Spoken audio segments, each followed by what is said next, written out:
Right, good evening, everyone, and welcome to this evening's community of practice around understanding suicidal ideation in the context of domestic and family violence. So it will be a very intense topic, but I hope really useful for all of you to come along and take advantage of having access to the experts that we have with us this evening. So I'll just give it a couple more seconds for everyone to jump in, and then we'll move in. Okay, wonderful. Well, we might get started. So I would like to commence this evening with an acknowledgement of the traditional custodians on the lands on which our work takes place. So for us at Northwestern Melbourne Primary Health Network, we work on the lands of the Wurundjeri Woiwurrung people, the Boonwurrung people and the Wathaurong people of the Kulin Nations. I'd like to pay my respects to the elders past, present and emerging, as well as extend a warm welcome to any Aboriginal or Torres Strait Islanders who may be present today.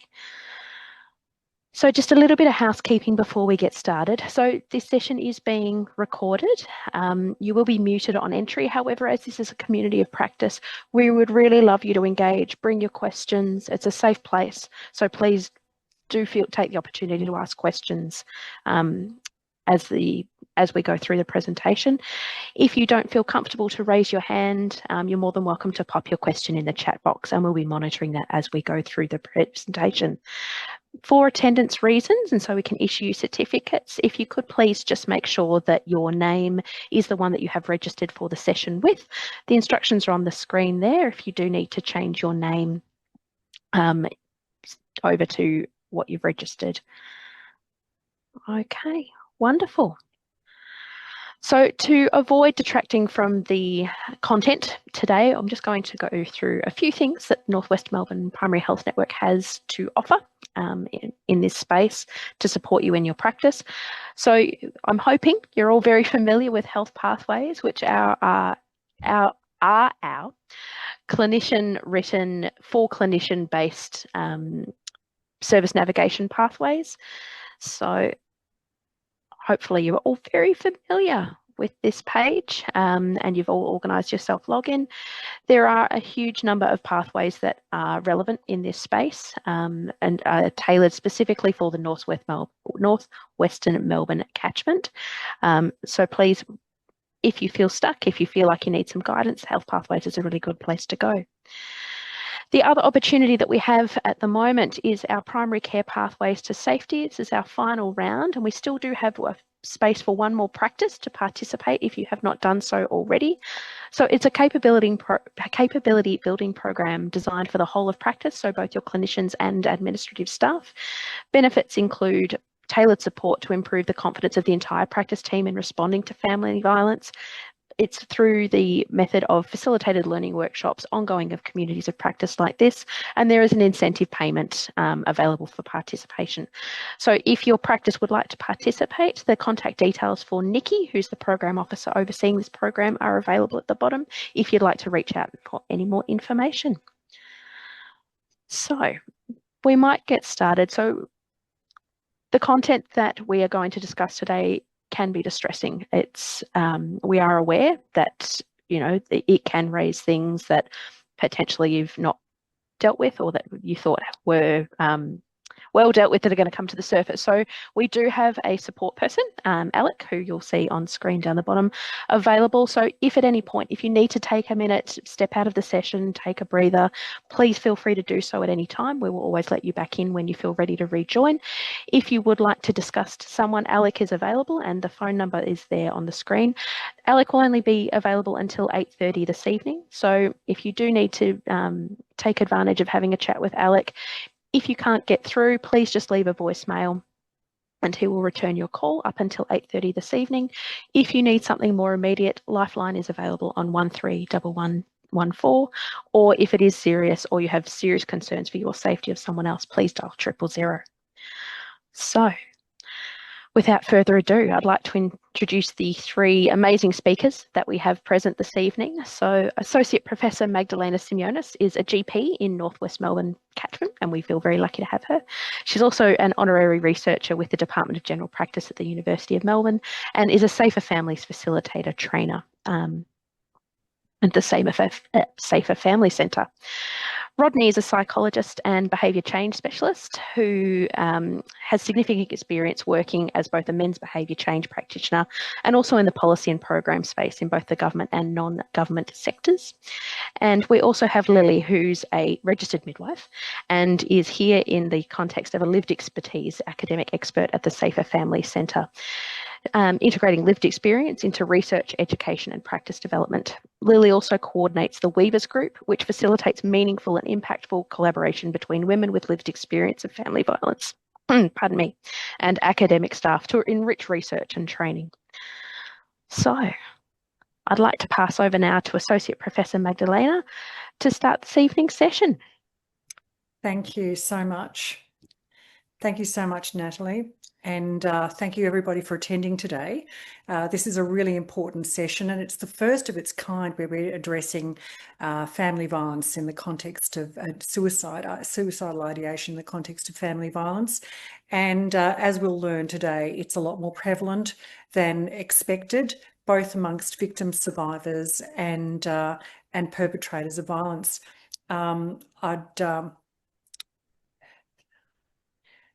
So I'll hand over to my co-presenter today, Rodney. Thank you, Magda, Natalie, and Lily. I will acknowledge the country that I am sitting on at the moment, Wurundjeri land here in Melbourne, and recognise that the Wurundjeri people here are not only the traditional owners of this land, but also really the sovereign owners as well, because sovereignty has not been ceded. It's contested land. And for myself, as someone without First Nations background or history, I need to recognise that there's unfinished business about what it means to give back the land and to co-manage the land together. I was born on Noongar Whadjuk land in the southwest of Western Australia, but I'm now here on Wurundjeri land, and pay my respects to all Wurundjeri elders past, present and future, and recognise that we're all on First Nations land, different First Nations countries around Australia, and that is still occupied land. Thank you, Magda. And I'd like to acknowledge those amongst us who have lived experience too of family violence and of suicide.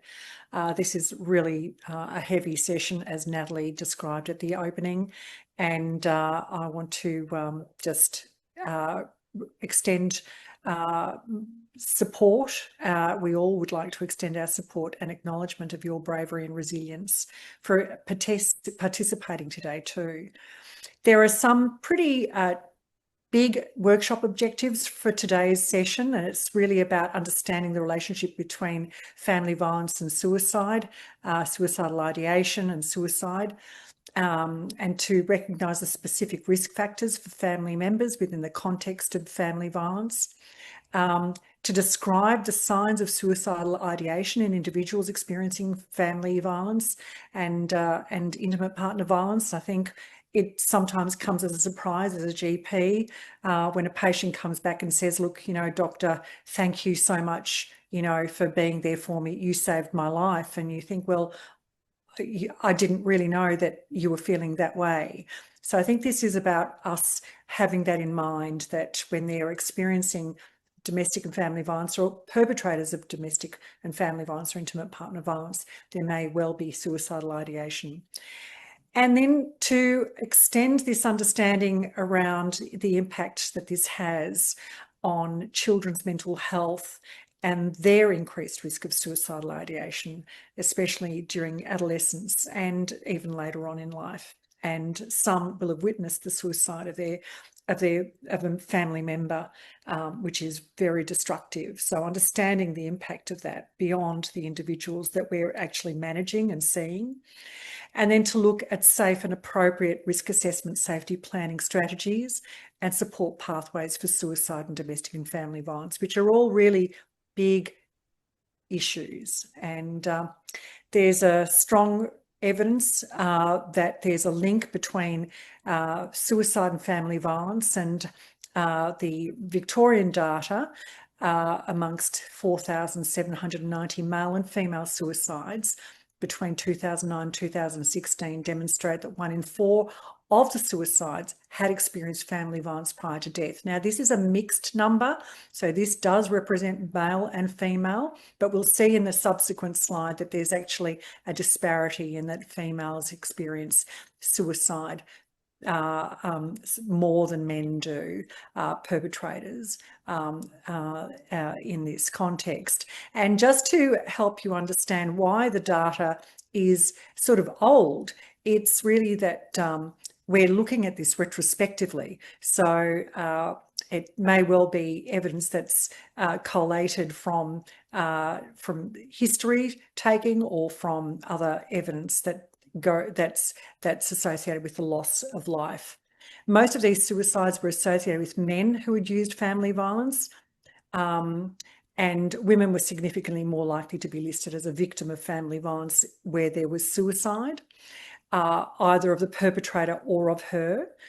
And there's a strong association in all suicides with mental illness, mental health issues, substance abuse, and financial stress. And there are a few other slides immediately after this which break this down a little further from this document, from this government document, and that we need to take threats and inferences of suicide as really significant risk factors. It's an evidence-based risk factor for serious outcomes of family violence, including serious injury and homicide. We've heard the tragic stories so in the news, and the government believes that GPs in primary care environments, we are in a position where we can learn from our patients, assess their status with respect to suicides, and when we're asking about mental health, to go that step further, when we're asking about family violence, to go that step further and ask about thoughts of suicide, suicidal ideation, or talk of homicide, threats from the partner, because those partners who make those threats are also more likely to suicide themselves. And this basically gives us a breakdown of that particular initial slide that I showed you, which demonstrates that this is experienced slightly higher in females, 28.2%, as opposed to males, 23%. And I think, Rodney, we do know that mental illness affects around 50% of males who suicide, and 70% of females had a history of diagnosed mental illness, and much higher in those with family violence who'd also had a family violence experience. So we're looking at suicide, we're bringing it down to their mental health, but we're then also looking at those who've had family violence experiences, be they perpetrators perpetrating or women experiencing this. And as you'll notice, we're talking about male-female here because that's what the statistics talk about, and others have not yet been researched. But we believe that it's, we can extrapolate across to others. Financial stressors, especially gambling and loss of work, and legal stresses. So men who have experienced family violence and are also in family courts, and where there's substance abuse or misuse. Rodney?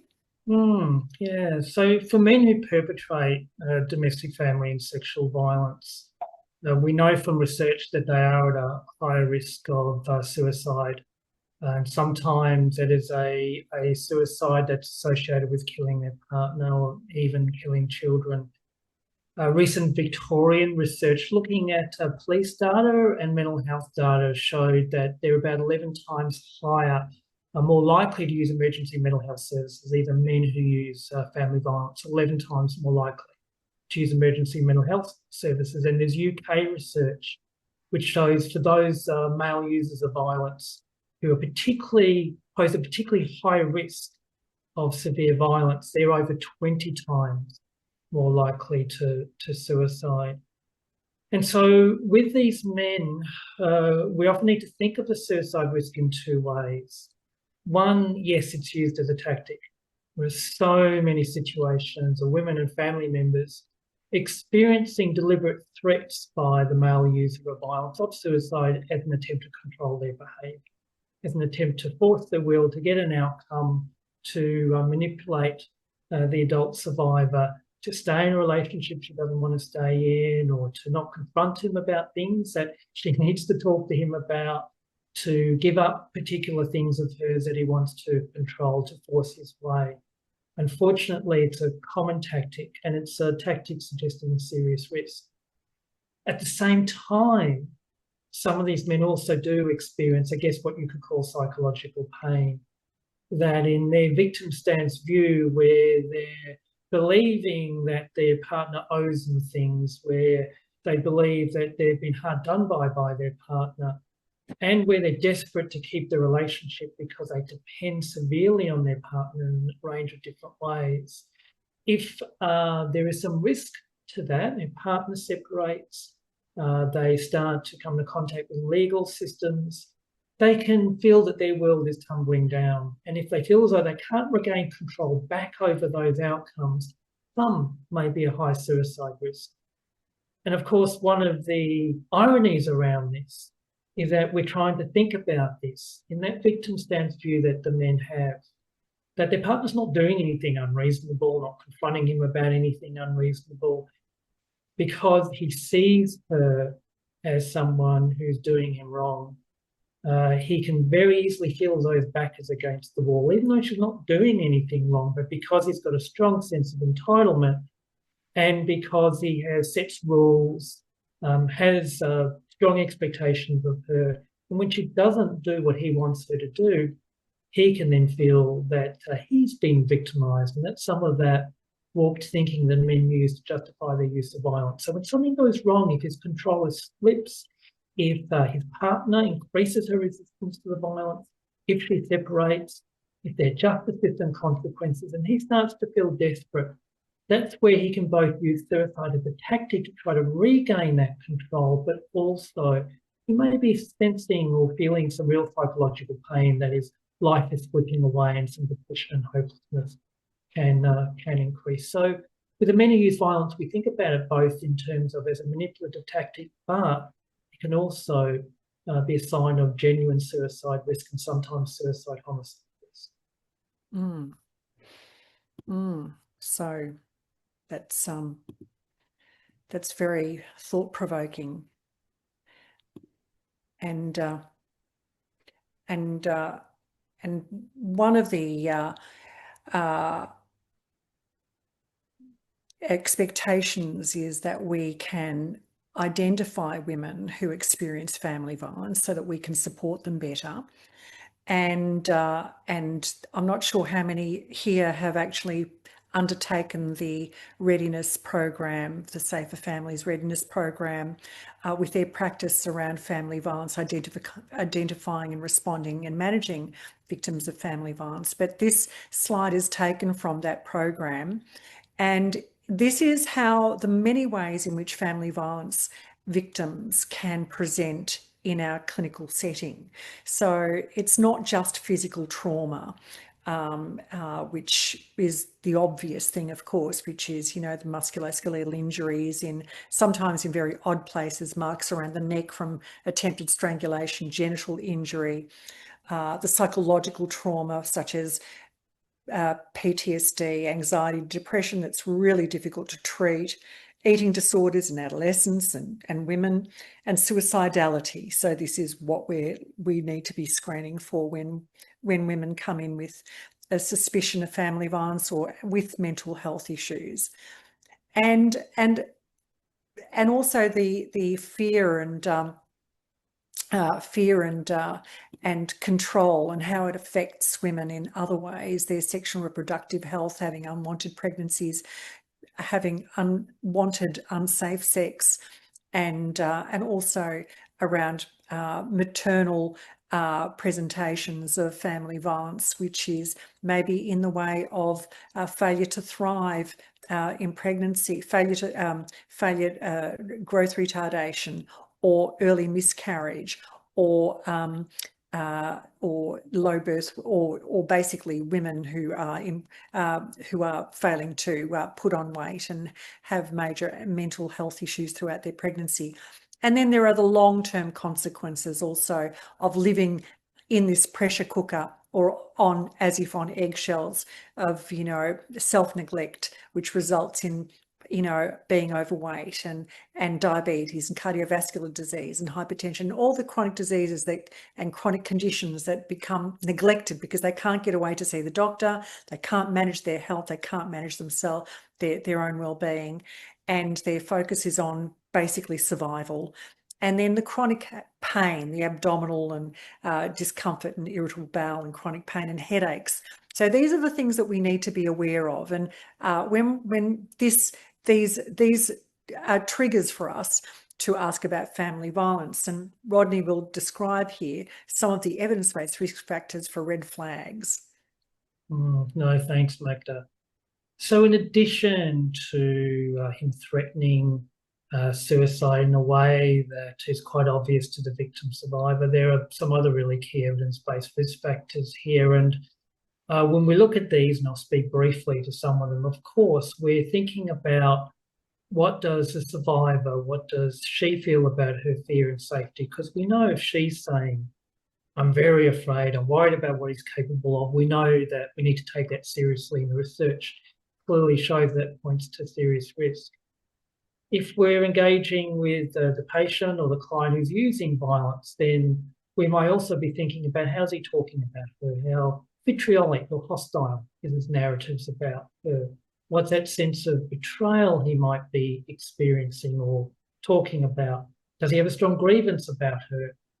Because again, she is generally not doing anything to harm him, she is generally just trying to find a little bit of space for herself in her life, to push back against his regime of control and entrapment. He, however, experiences that pushback as her wronging him. So if we have someone who's got a very strong victim stance story and feels very aggrieved about what his partner or former partner is doing, the strength of that is a definite red flag about serious risk. So the survivor's thoughts about her safety is critical, and safety of herself and her children.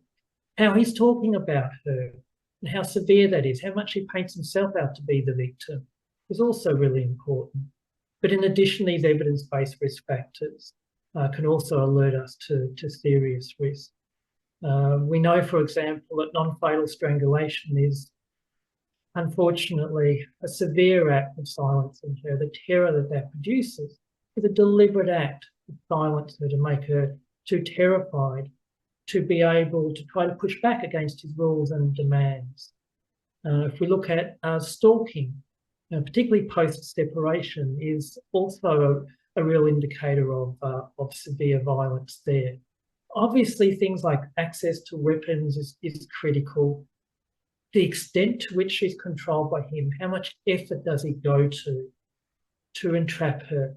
How much effort does he go to limit his social connections? How much effort does he go to control her financially, to humiliate her, to cut her off from supports, to make her seem like she's not a good mum, to criticise her in front of the kids?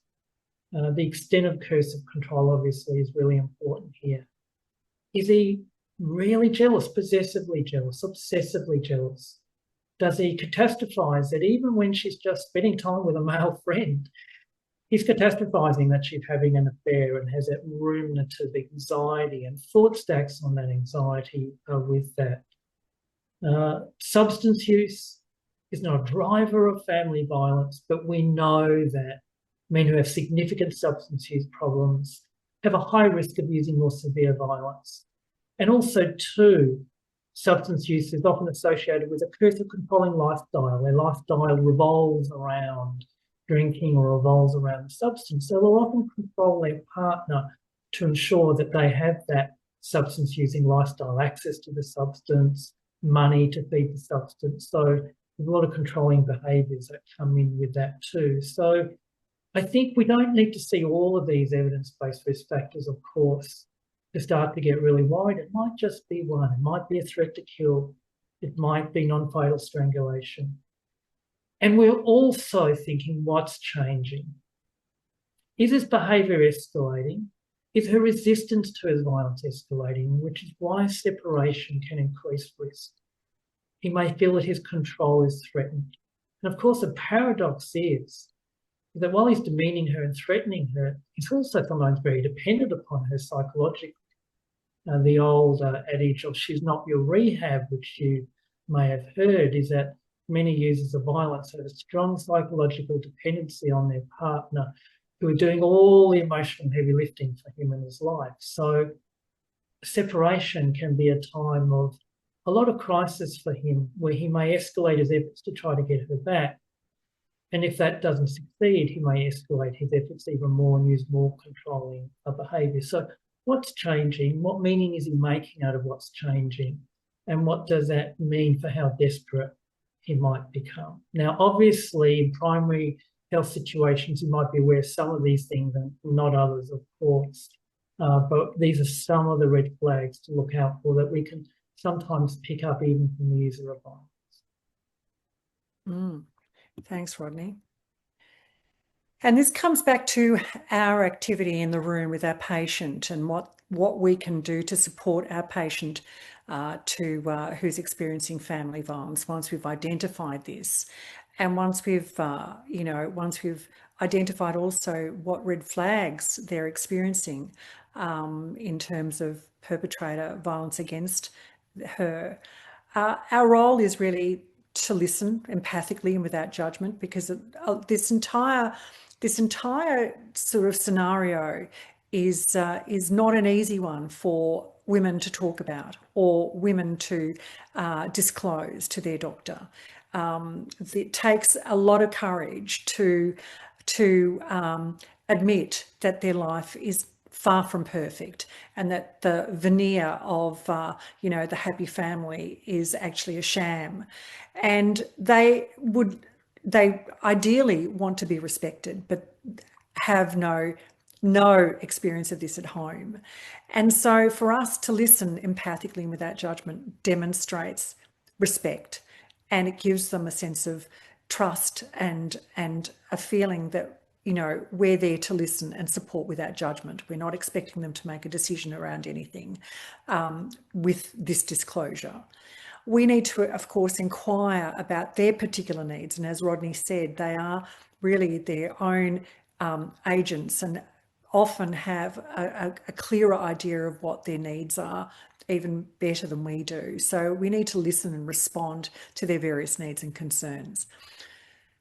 Show that you understand by validating them and believing them. So when they tell you that they're scared, when they tell you that there is something, really, and especially if the perpetrator is also your patient and you have a good established relationship with him, which many of us will have had with these particular cases, it's so difficult to juxtapose that particular image of him onto that other image that we have, which is of him being a perpetrator of violence. And we need to assure our patients that they're not to blame for this behaviour. So, avoid asking things like, what sort of things do you do that might aggravate him? So that sort of almost applies or implies some sort of blame. So the best thing we can do is listen and ask more questions.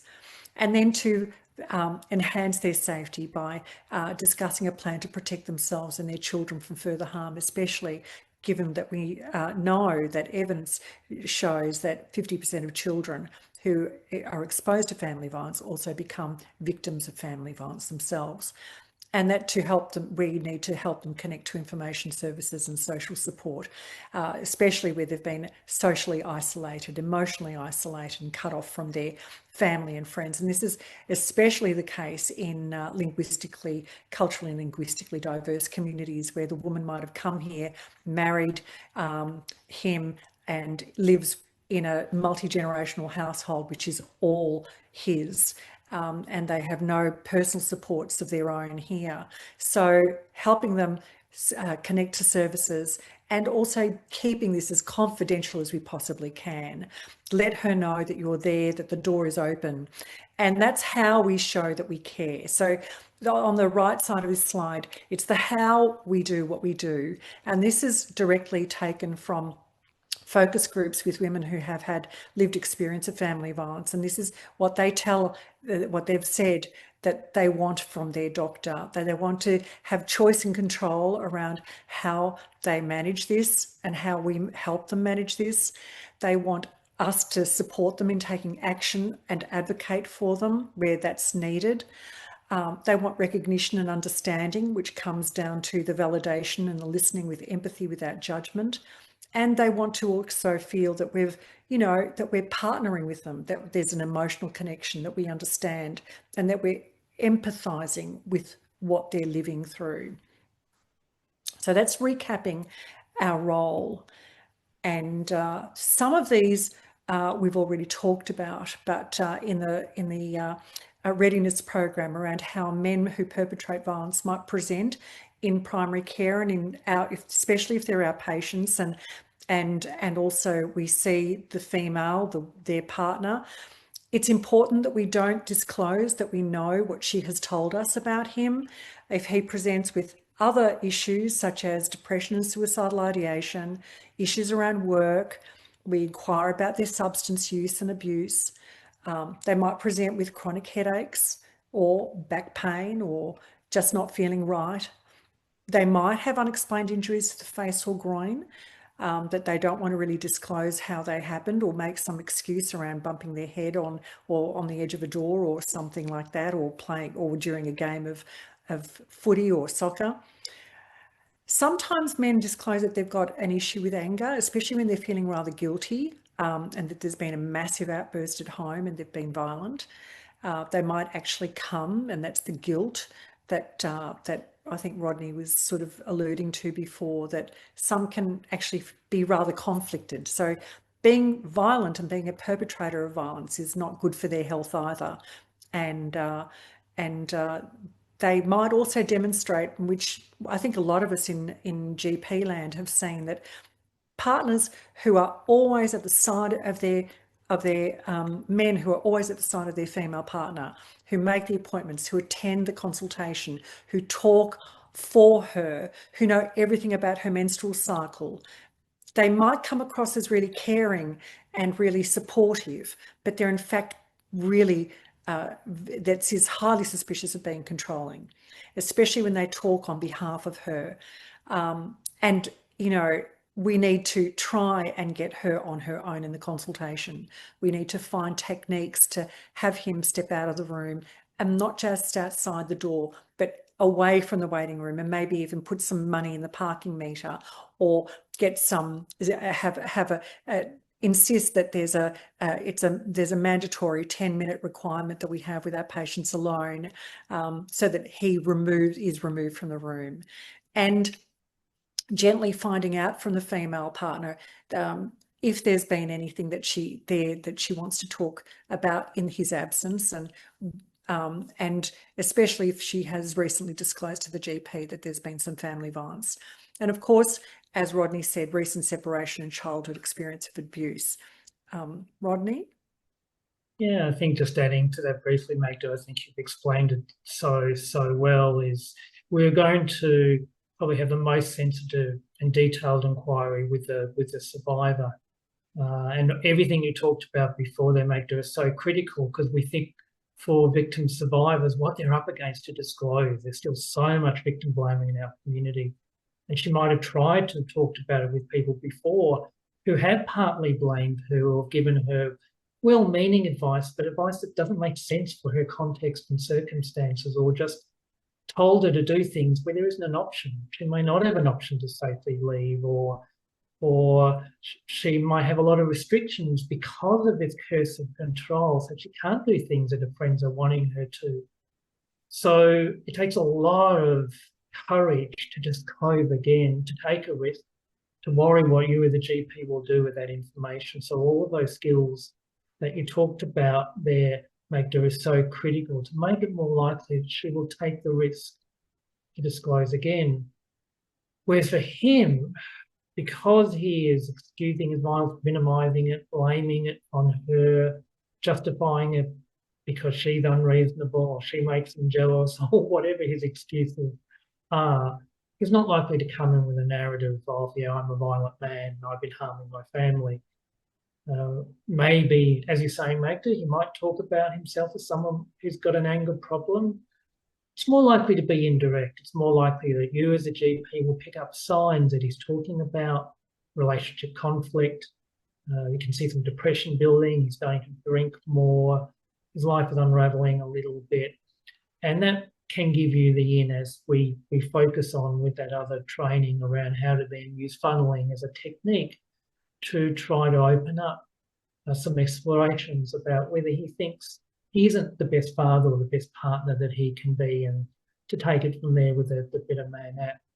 But it's more likely to be much more indirect with him, and he's very likely to minimise his behaviour, deny it, see it as her problem, or see it as relationship conflict, rather than him actually crossing the line and using violence and abuse. So, as we talked about before, men who use violence are at a substantially higher risk of suicide than matched general populations of men. And obviously, in a few of these cases, we're talking about homicide or suicide. And in these situations, his motive for using power and control changes from wanting to control her to wanting to destroy her. And I really struck, Magda, about how important, and your comments and Natalie's comments are about acknowledging lived experience here and being careful as we talk about this, because we're focusing on some very, very intense, grave issues here when we have a man who believes that his partner or former partner has ruined his life. Taken away something from him. It might be access to his children. We know that for some men who have a very strong sense of entitlement over their children and who believe that their partner has stripped his access to the children away from him, when really what she's done is try to keep the children safe from him. But because he's not focused on the impacts of his violence, he's very entitled. He sees her as harming him. That when men get to a point of feeling that she's taken something away from me, can't see my kids, I can't be a dad, I'm no longer a man, she's humiliated me, and when they're really fixated on me and have tried everything to get her back into the relationship or to get her to do something different, and she's not complying because she's resisting his violence and wants to try to do what's best for herself and kids, he feels that his control is slipping, and sometimes the motive can change towards wanting to severely punish. And we know that users of violence often do engage in punishment behaviours in post-separation times, in times where his mental health is really spiralling down, times when he feels as though his back is against the wall and he can no longer force her to make things right for him. This is where the threat of suicide or suicide homicide can increase. And even if it's not where he's planning that, we know some men make some unfortunately rapid choices to use severe violence when they confront their partner or former partner, demand that she fixes things for him. She resists very understandably because she needs to access boundaries. It's not her responsibility to feed his sense of entitlement.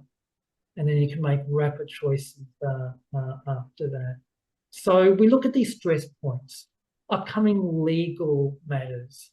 He feels his back is against the wall. He is obsessed by the fact that she or the courts have taken his children away from him. Listening out for the intensity of these narratives as red flags for suicide risk and obviously sometimes suicide homicide. Thanks, Rodney.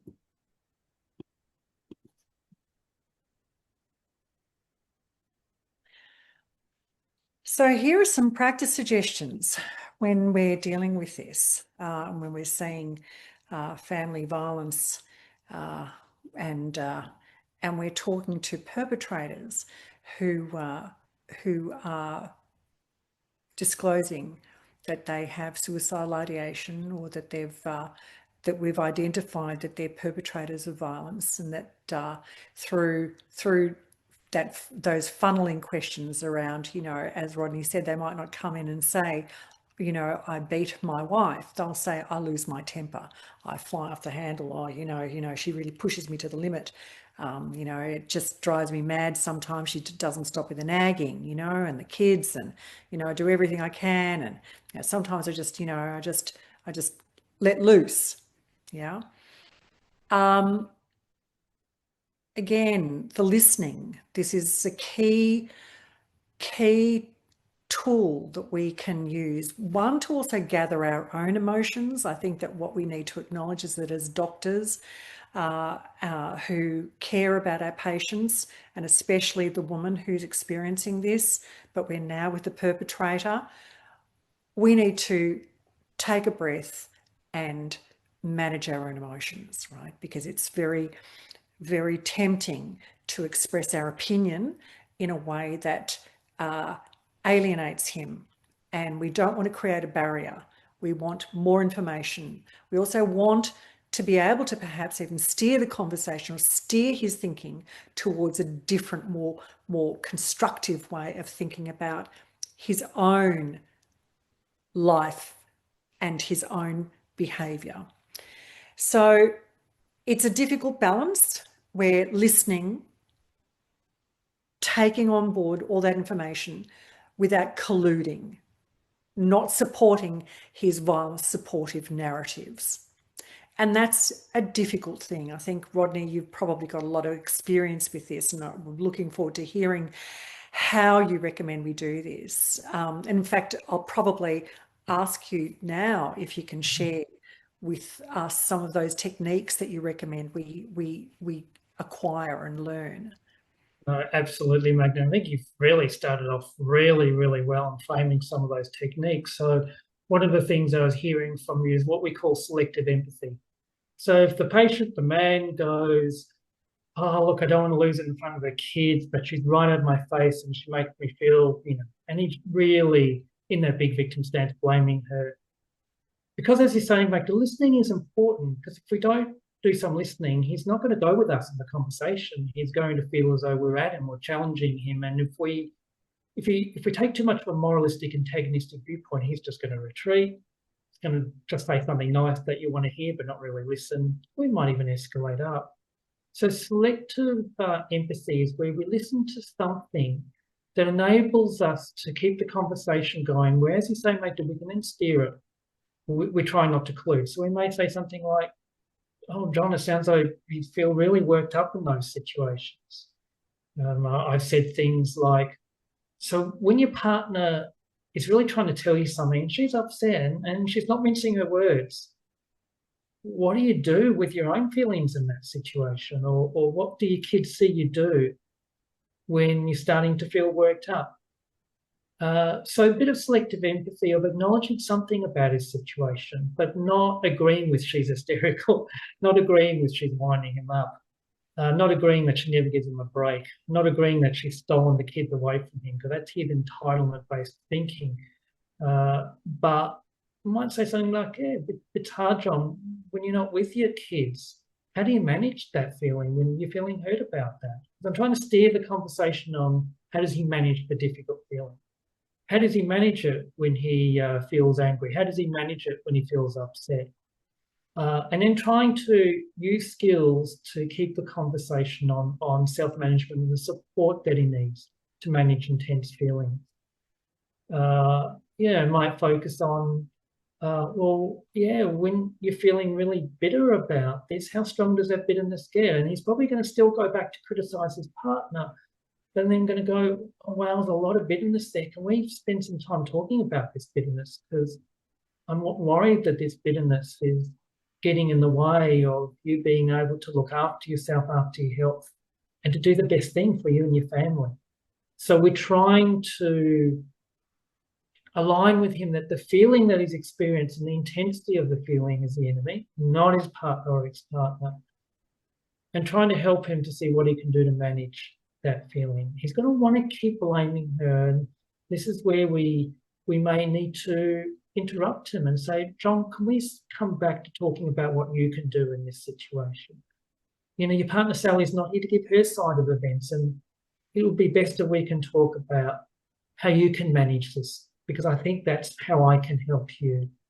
You know, I've said things like, John, I can see you've got a real urge to talk about Sally and the things that you think is unfair that she's doing. Can you plant that urge so that we can spend our time talking about a plan for what's going to be best for you over the next few days?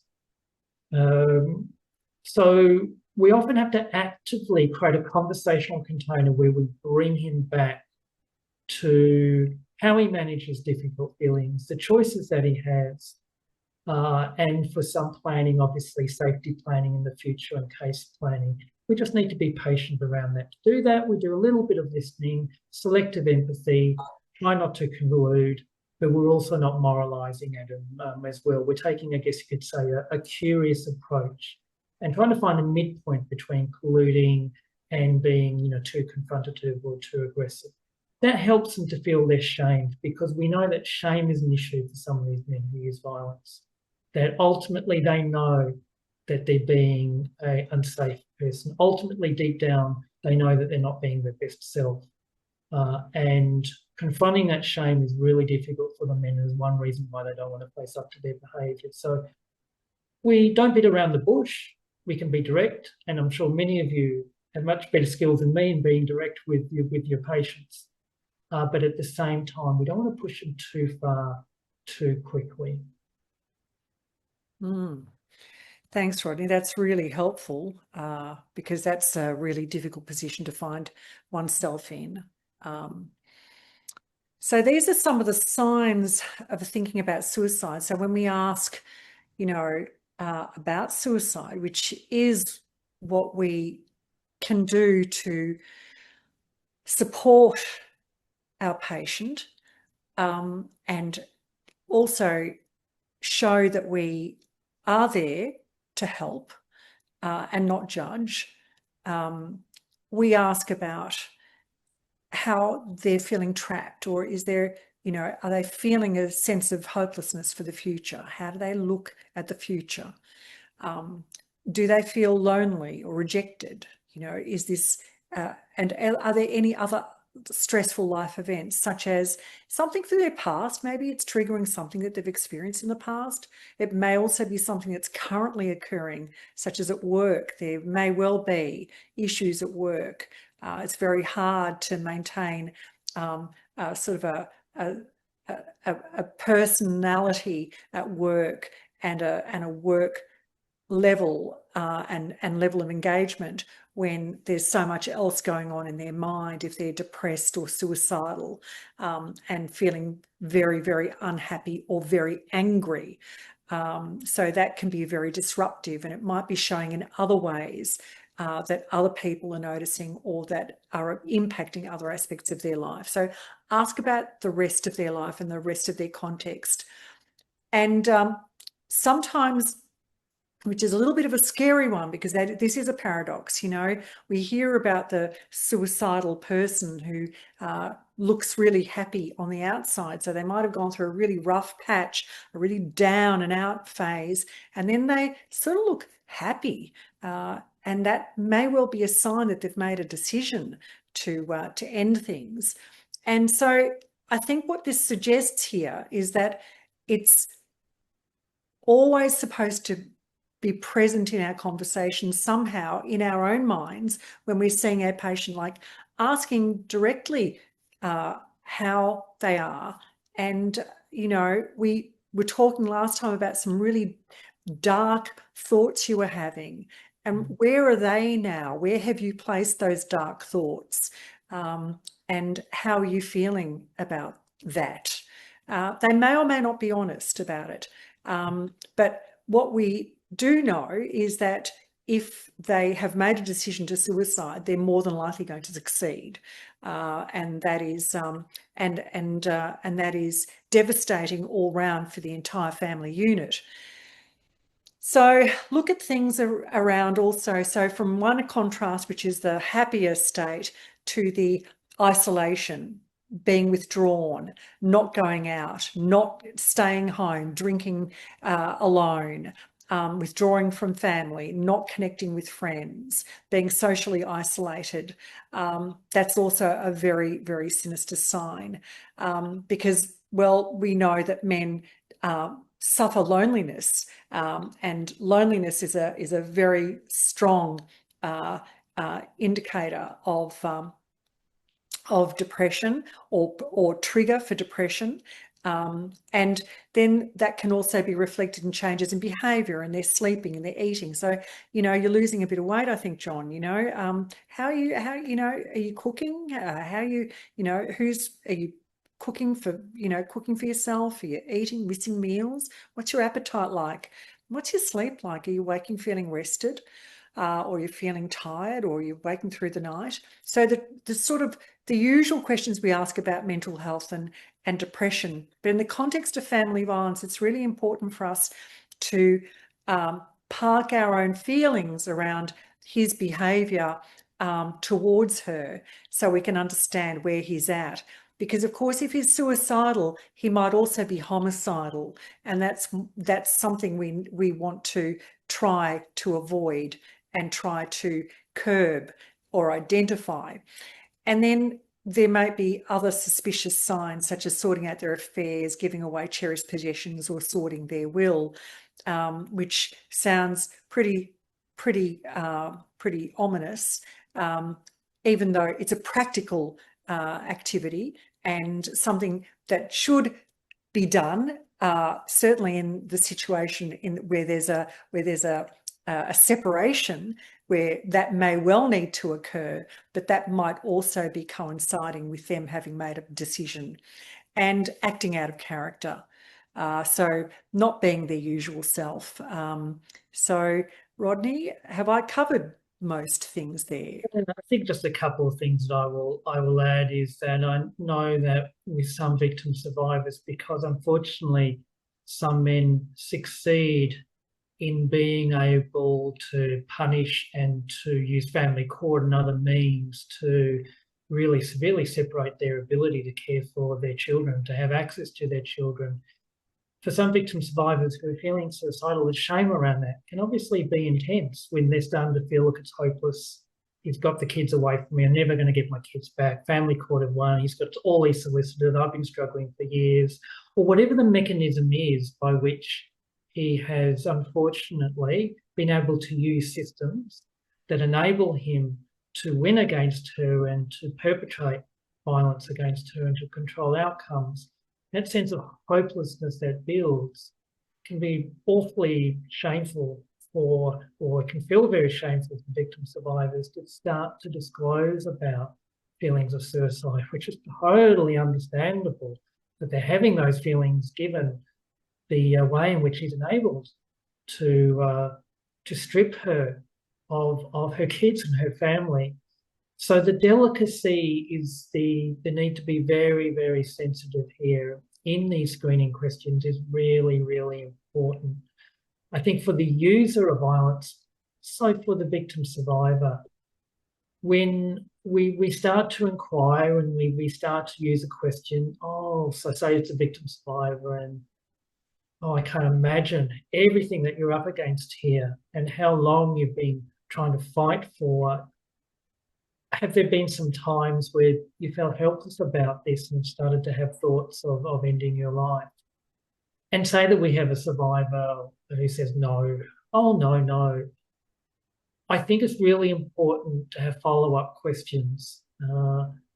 Could you tell me why that's not a thought that you'd have? Or she might say, yeah, I've had a few thoughts, but no, I'm not going to act on them. I would often want to follow up. Could you tell me, what are the reasons for why, you're not going to be acting on them? Because I want to hear there's some solidness behind them. I could just change back to engaging users of violence. I have had men, when I've had those follow-up questions, where it's a straw man. They're just really trying to get me off the track, and there's nothing solid there about why they wouldn't suicide. And then I've had other men that would go, no, Rodney, there's no way I could do it. I lost my mum, I lost my uncle or whatever to suicide, and there's no way I would put my kids through that. And they mean that. So I think it's really important if we ask screening questions and our patient kind of like gives a bit of an indication that they're not going to act on the suicidal thoughts, we'll have follow-up questions to see how real and genuine are those reasons there. Is there real meaning there for the person as to why they wouldn't act on those thoughts? Great, thank you so much. So here we're opening up the panel, and we're opening up the audience to talk about some cases that you might have where suicide and family violence have been present. I'm going to stop screen share here, and in the hope that someone has a case that they'd like, or a case that they'd like to share with us that we can discuss, where there was suicidal ideation or associated with family violence, or suicide associated with family violence, be it on the victim side or the perpetrator side. Any cases? Rodney and I have brought up one each to discuss today. If that's, does anyone have a case that they'd like to share? It's rather difficult, and many of us are here to learn. So I think, would you like to go first perhaps, Rodney, and maybe I might share mine later, or shall I do mine and then, because I'm wondering, Magda, so that we have enough time to focus on the safety planning, etc., and also for Lily as well too, to come in with experience insights as well. Just one case, and I'm happy for you to talk about yours. Right. Lily?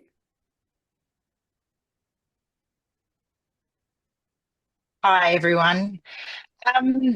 So my participation tonight is because I have a lived experience of a person who was very close to me committing suicide eventually. And the journey, like we've covered tonight, his childhood upbringing, I don't think could have been more traumatic. And what that led to is by the time he became an adult, at that point where they can break free from their childhood and start to have some control of their life, is when things came crashing down. The sheer burden of what he had endured, that's when it hit. It's sort of like they literally are in survival mode their entire childhood, and they get free of it. And you sort of think at that point they should be free to go on and live successful lives. But the mental health issues that took its toll meant that over many years he did become an alcoholic. So again, here we have the substance use, and that was his coping mechanism of choice. Now, I had been married to this man for 16 years. And as that relationship progressed, his behaviour became more intolerable because, as Rodney mentioned earlier, no, the alcohol did not cause his violence, but it certainly made it escalate.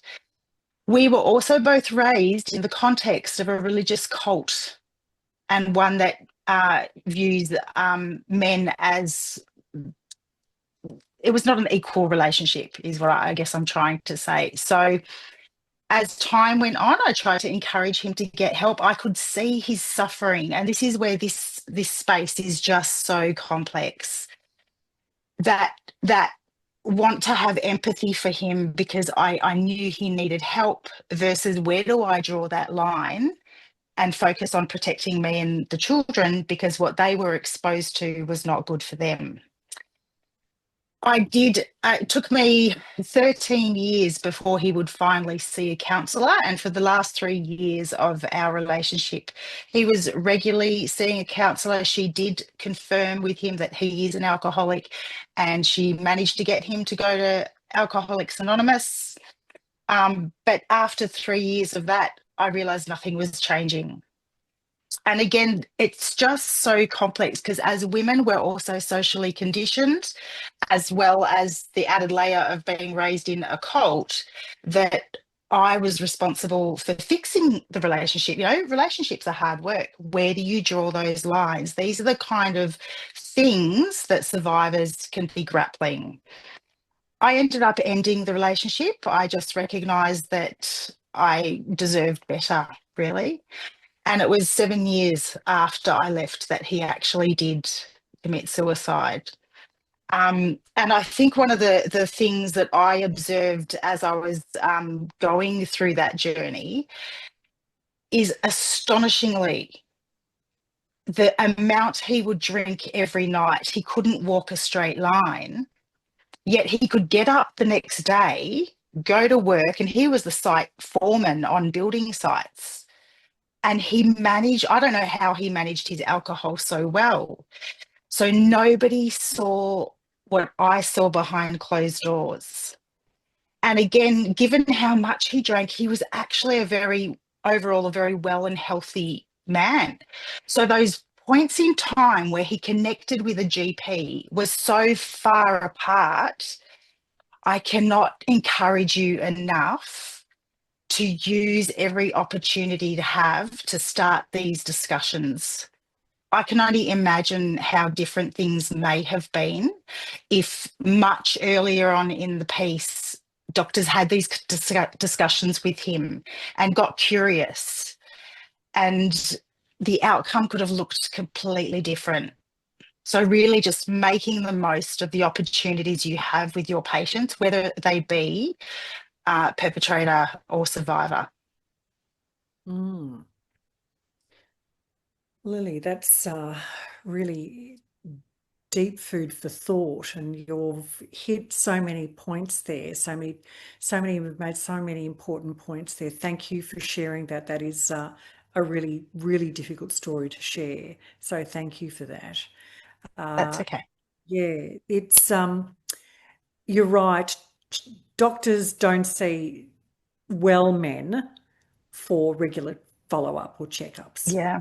They'll usually come for, something that's gone wrong physically with them, whether it's a back problem. So he was a foreman, in a building site, you said, a forklift. Yeah. Yeah.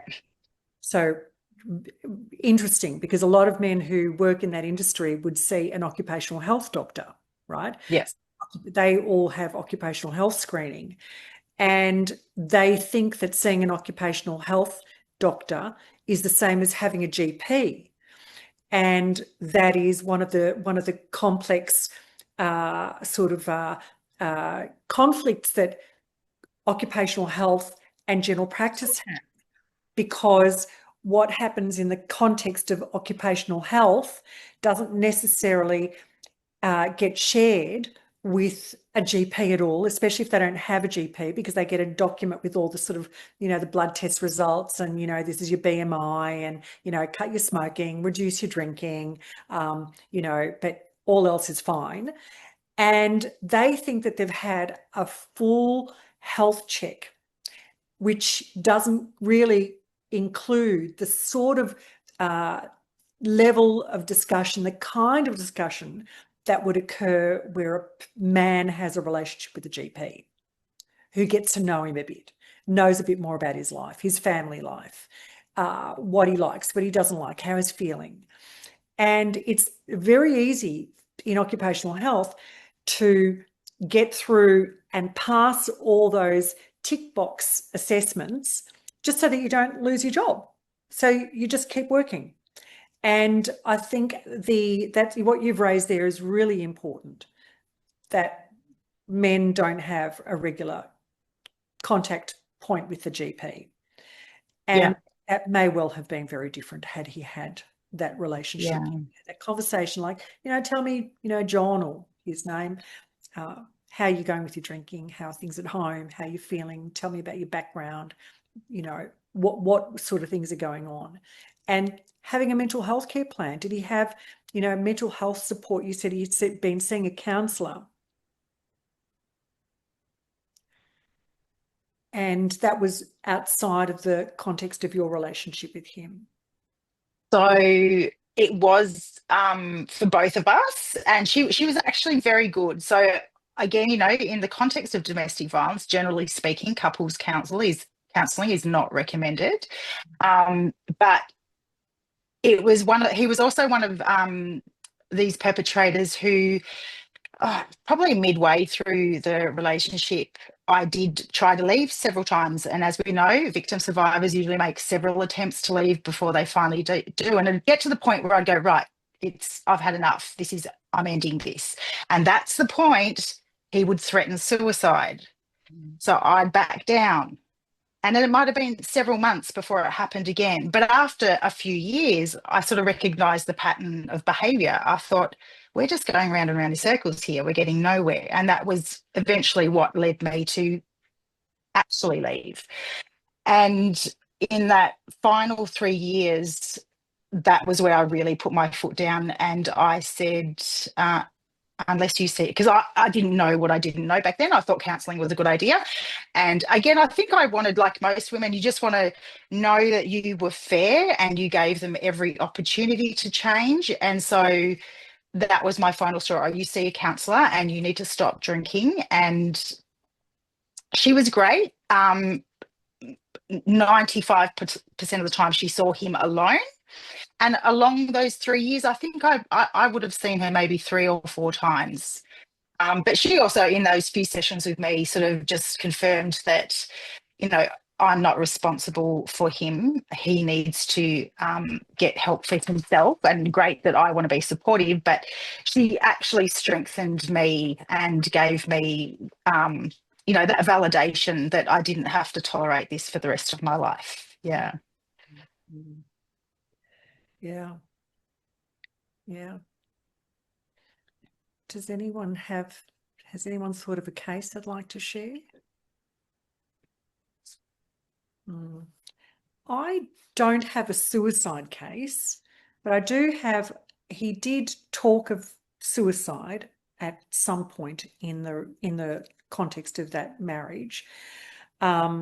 He was very violent to his wife, and I'd known him as my patient first, and then he introduced me to this lovely woman that he had fallen deeply in love with and married.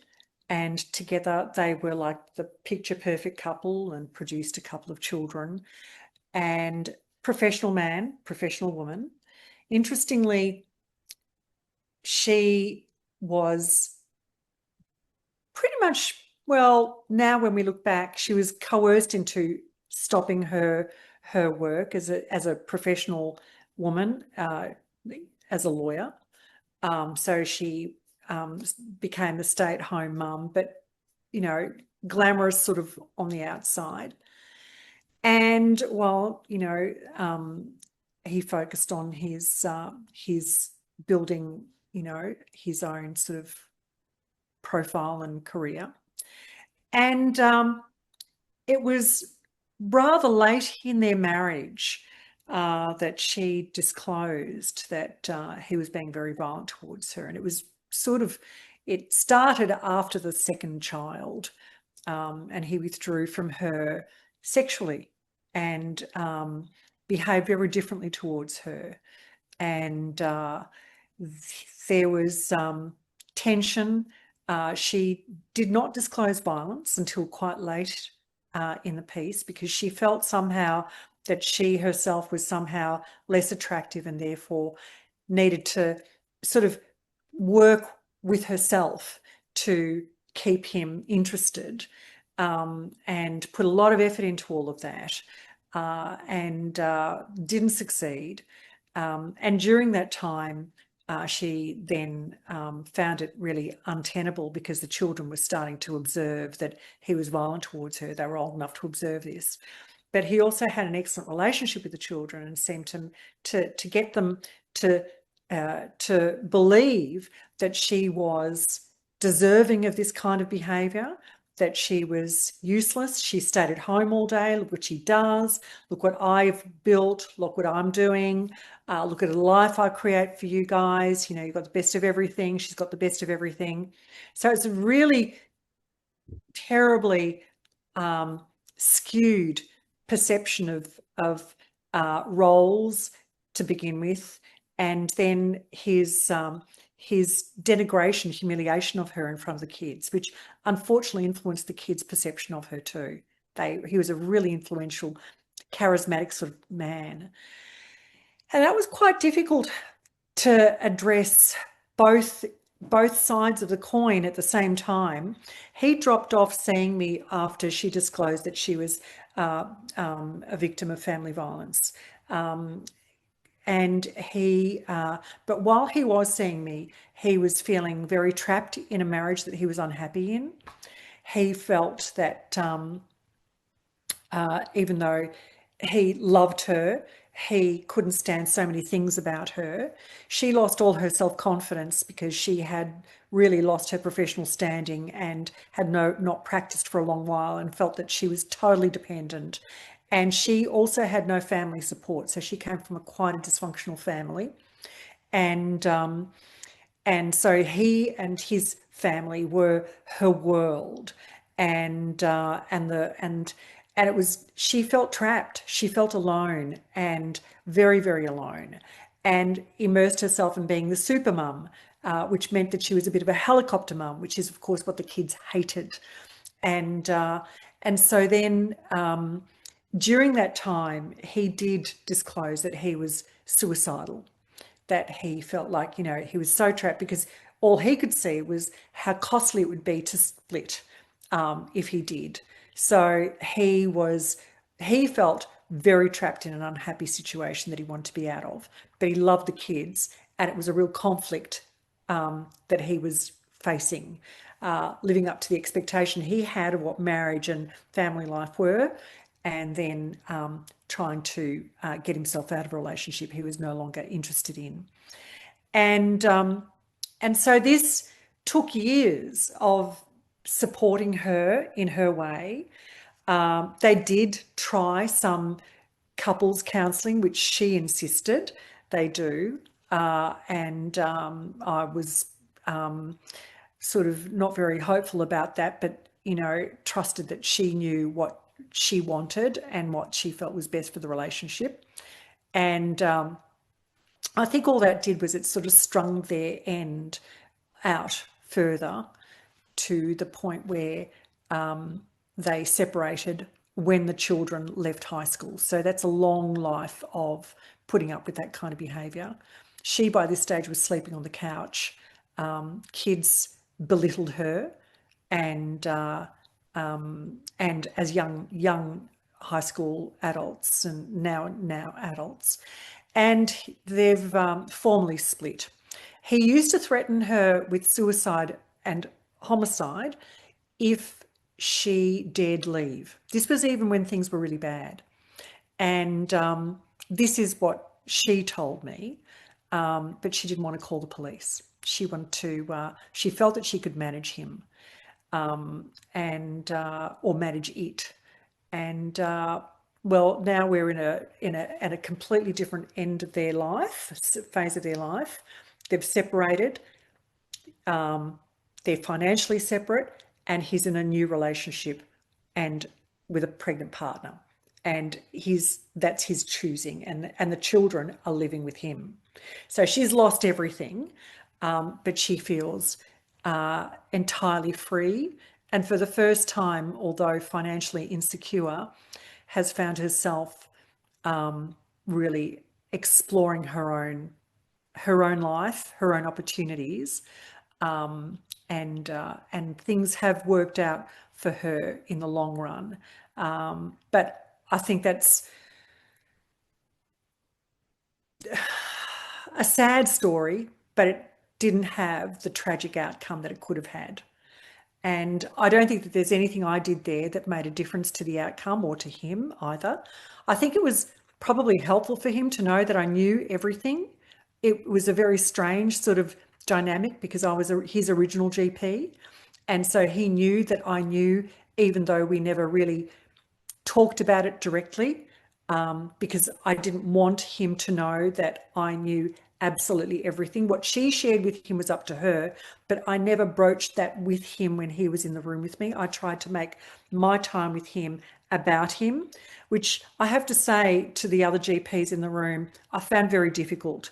I found it very difficult to be the Magda I normally was, but I was. I tried really hard to be that person so that he could keep seeing me. And I felt that in doing that, maybe she was a bit safer, or maybe even he was a bit safer. I don't know now but I have seen him in the streets of the city, and he's been charming and lovely and very friendly. So I thought that was probably a good sign, because I wasn't ignored, and it was like, oh, hi, how are you? Very warmly, as opposed to a snub. So I think maybe that played a role, but I'm not sure. Yeah. But yeah.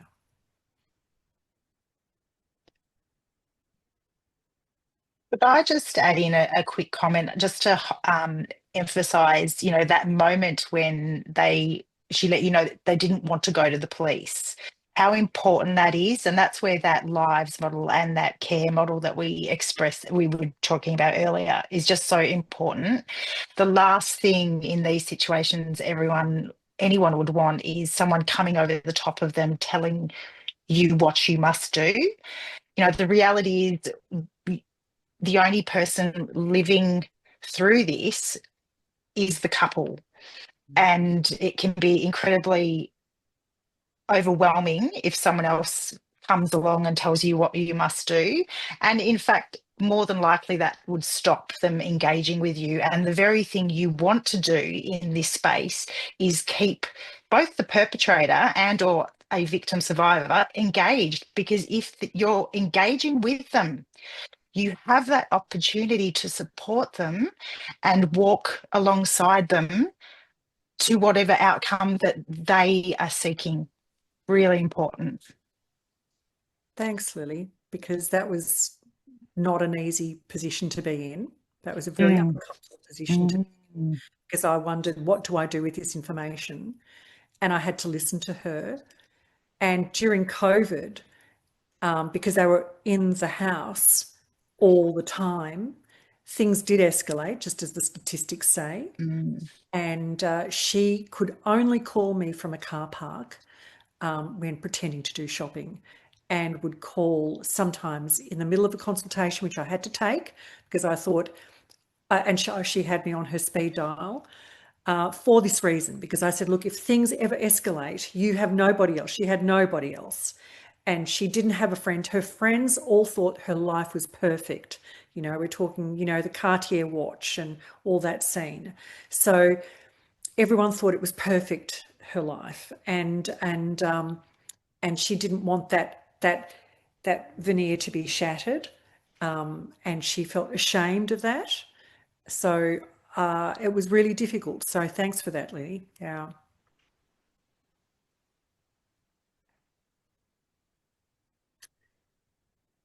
So I think we've got someone in the chat. Oh, we didn't hear a dog barking, so that's...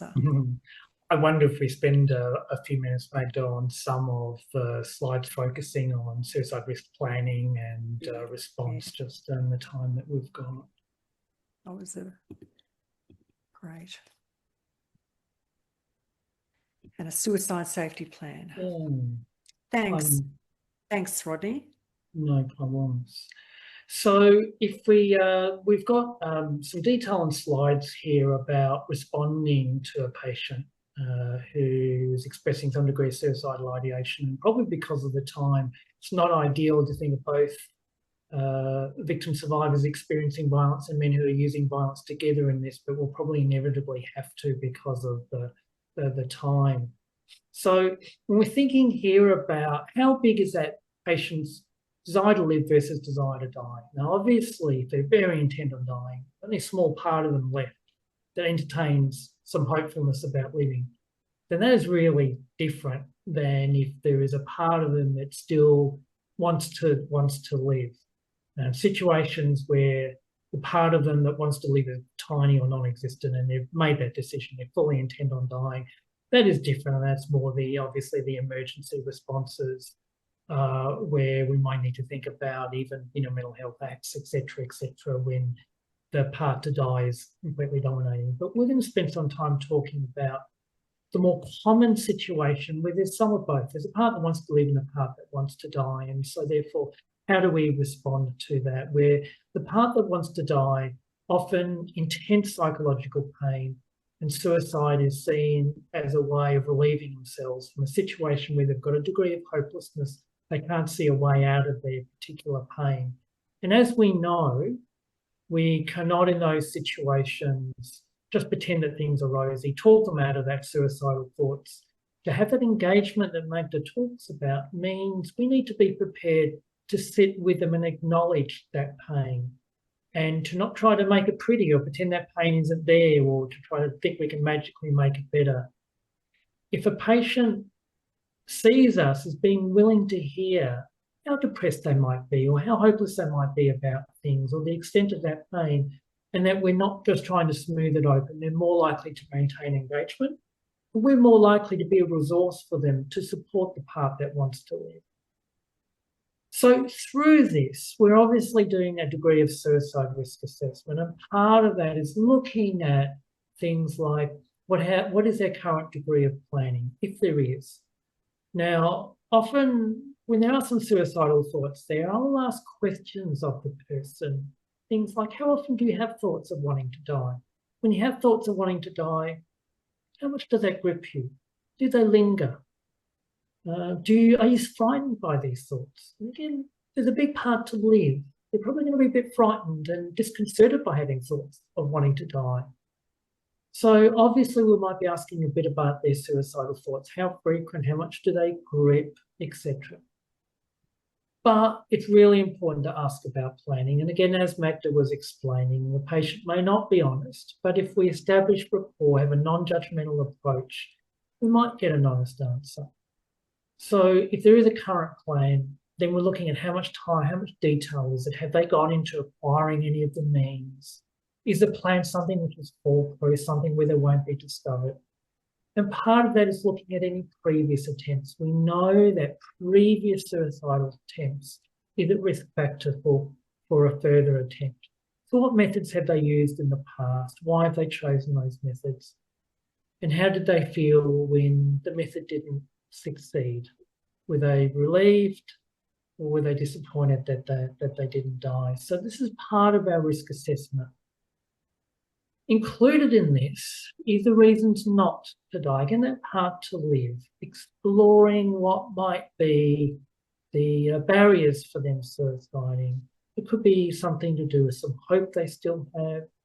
It could be something to do with not wanting to hurt others. So we're wanting to see what are the strengths of the part that wants to live, and the reasons why they would hesitate to harm themselves, and what supports they might have that could help them to stay alive through the pain they're experiencing, what additional supports we can help them with so that they feel some degree of ability and management. Now, part of this is that for many people where, yes, they're having thoughts of suicide as a way of trying to end the psychological pain they have, but there's still a part that wants to live. The suicidal urges come in waves. For many, it's about the waves might become more intense at particular times. And struck by what you were saying there earlier, Magda, it might be an anniversary, it might be a time when they feel alone at night, it might be when they're drinking. So we want to help the patient to identify when are those times that the suicidal thoughts are more often, when are those times when they grip more, and help them to develop a management plan, because if they can distract themselves from those thoughts, if they can get themselves through those intense suicidal thoughts, often 6 hours later, the next morning, the thoughts aren't there as strong. So part of this is helping them to identify when those suicidal thoughts are strongest and how they can manage themselves through that, which can be about supports.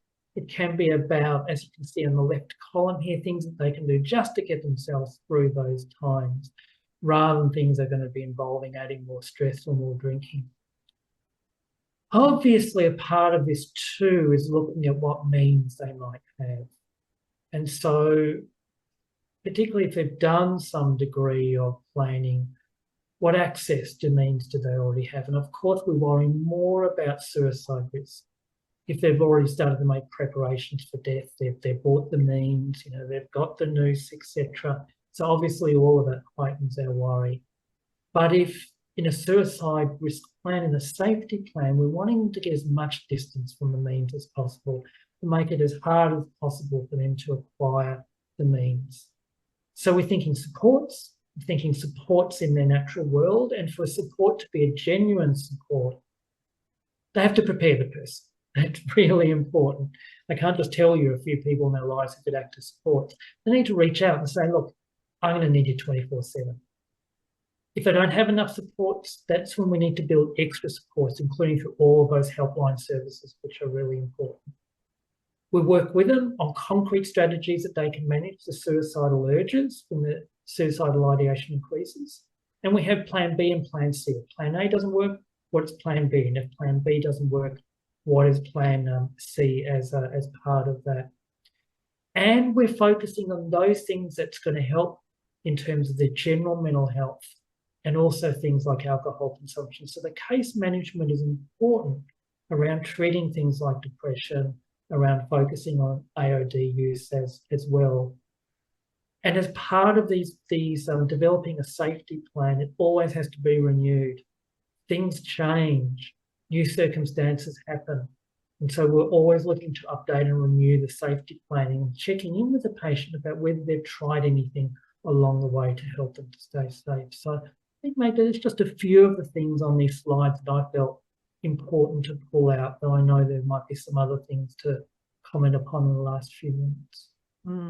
Thanks, Rodney. That's really valuable information around safety planning for the suicidality and identifying the triggers and helping the individual find other things to delay that decision, or also focus on the value of living and making connection with things and with activities and also with people that can support them. This is safety planning also for women who are victim survivors or living in a situation where they feel at risk from their partner. And this is the safety planning that we talk about in Lives, enhancing safety. It's really important that she has a list and he has a list of emergency numbers. So for both, this is actually, for her in particular, having a list of emergency numbers if she feels that things are escalating. She needs to know where she can go, where there's a safe place, because remember that suicide is used as a weapon. It's weaponized. The fear of him killing himself is used to entrap her, but also to expose her to more violence and more control, and expose the children to the same. And so getting herself the support that she needs and providing safety for her children is really primary importance. And identifying family and friends who can provide support, especially for women who've been isolated and cut off from their families and networks, and financial access, where usually there's some financial control that he's exercised. She needs to know that she can have some credit, some access to credit. If she's put some money aside over time, get her planning for her, well, if ever there needs to be an escape. And it sounds terrible, but we do need to talk about this as a reality, because even though she's in a situation where she thinks, look, you know, with therapy things might get better, with time things might get better, he's not bad all the time. Sometimes he's a wonderful dad, sometimes we have some special times together, but as history shows, when things deteriorate, they can really escalate to a very dangerous point. So she needs to know that she has a safety plan and an exit strategy, and have a safe place where she can store things, either at someone's house, and that she has duplicates of everything. And to make sure that the children are at risk, who are at risk, are also going to be safe. And seeking supports So it's really important here that she avoid using the perpetrator's ex-partner as a support person for the perpetrator. And a support person might not be useful unless they know that they're in the client's safety plan. I think that's really important. So if they select someone to be in their safety plan, they need to also be aware that they're in the safety plan. And Rodney, this is really perpetrators. They often don't have any genuine supports in their natural networks. So how do you suggest they get support when they're sort of in that suicidal state or really depressed state? Yeah, I think when risk is high like that, I think any person that's in the man's environment that they can reach out to 24/7 is really critical. And they, even if they don't say to that person everything about their crisis, because that might be too shame-inducing for the man to, excuse the language, spill their guts out to a friend about everything that they're experiencing that's happening. But still, if there's enough that they can disclose so that somebody's on the alert for 24/7, many would have maybe one or two people there, but that's where we have to support them with the services, things like the men's referral service, things like Victorian Suicide Helpline, Lifeline, etc., is really important. And talk with them about how they're going to access those services. They might prefer to do it by chat-based rather than actually by phone call. And have that line of questioning. So say that it's 1 o'clock at night, you've had a few drinks, the urge to kill yourself is stronger. What might hold you back from calling Lifeline at that time? To bring the elephants out in the room so that you can work with them and troubleshoot them and talk with them about the hesitancies, the barriers, and try to problem solve those so that he actually will make that call at that time. If you have those conversations, anticipating those times where he might be most vulnerable, then it's more likely he will actually reach the mobile and make the call at that time, rather than just giving a general number and encouraging him to use it. Thanks, Rodney. Now, we've run out of time and we were hoping that we could actually have a bit of Q&A. Does anyone have any burning questions they'd like to raise or ask? Feel free to speak up.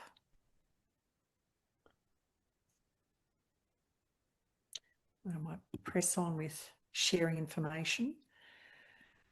So making a warm referral. So this is where, you know, as a GP, we need to ask our patient how they feel about us bringing a third party into the conversation and sharing some of this with someone that's a support, that works within a support service. So the Orange Door, Safe Steps for Women, 1-800-RESPECT, Men's Helpline, and how can I help? Do you have any support for this issue? And would you like me to refer you to a service that can help you? So this might be very difficult for them to take the first step. So it's about us partnering with them to make that first call or make that step. And we can do that with them in the room. We can make the call. Sometimes people want to just find out more information about what the resources are. And you as the GP or the nurse or person hearing their story might not have all the answers at your fingertips. So sometimes making that call together and as anonymously, you might say, look, it's Dr. Simonis here. I'm just ringing you to get some support here in a case where, you know, my patient here doesn't want to disclose who they are, but we're just talking about what's available and how you can support them if they need to. So giving them the confidence that there's this line of access, this access that they have, and that they can reach out if they need to. If a woman is in immediate danger, you know, we do need to talk about bringing in the police, especially if she feels that her life or the life of her children is at risk. That's a requirement, and we could make the call, or she might want to make the call when she's in a safe place. So she might want to be away from the clinic, and she might want to be at a friend's house where this occurs. Alternatively, there might be an opportunity for you to have another conversation with the patient, and many of these cases are going to really be over a period of time. So making follow-up appointments is really important. Telehealth is great with that. Make sure that when you have a telehealth consultation that there's no one else in the room listening to the conversation and that they're safe enough to disclose what it is that they want to talk about. And ask them if you can follow up with them. If you know, you might diarise for yourself time to just give them a call and ask them what's a safe way to do that.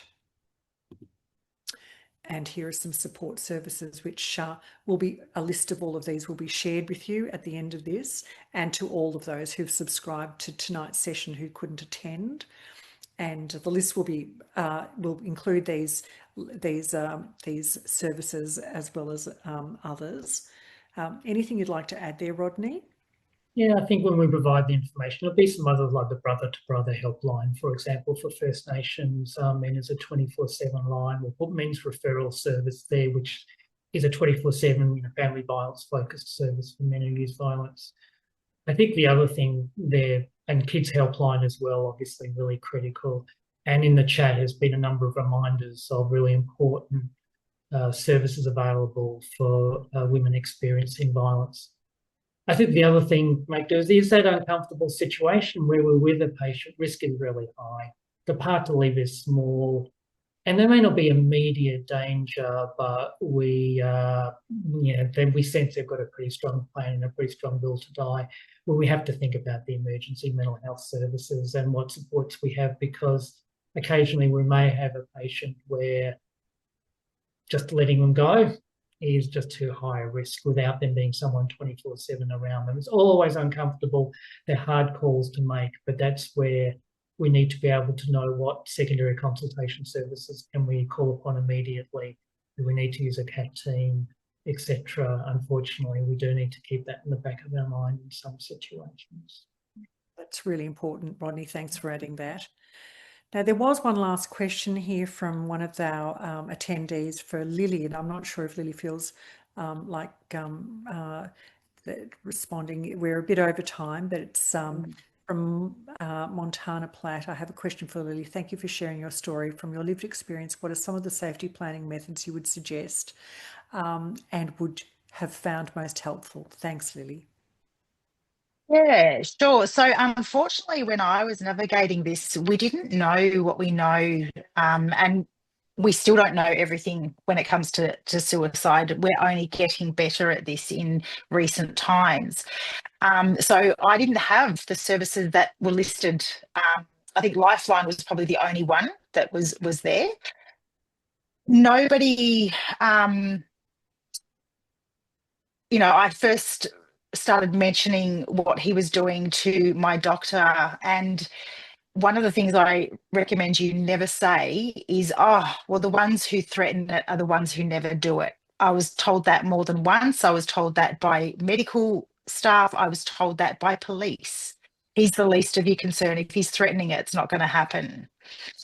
There were times, when things were tense, where I would be scared to walk in the house. I would make the kids stay in the car so I could quickly go inside and check that he hadn't done anything before I entered. I think everything that's already been suggested today is exactly what they need. She needs to know. She needs to know that if he's threatening suicide, that potentially could be a threat of homicide. So she needs to have a safety plan with her important documents, some spare clothes, some spare cash or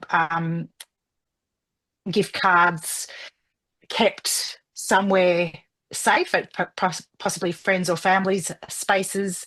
And yeah, all those lists of contacts that have already been supplied today is what she needs to know. Yeah. Thanks, Lily. Really important. Really important. Thanks for sharing. Pleasure. Well, this brings us to the end of our session for today, and I'd like to say thank you to everybody for attending and for sticking with us to the end. It's been a really heavy session.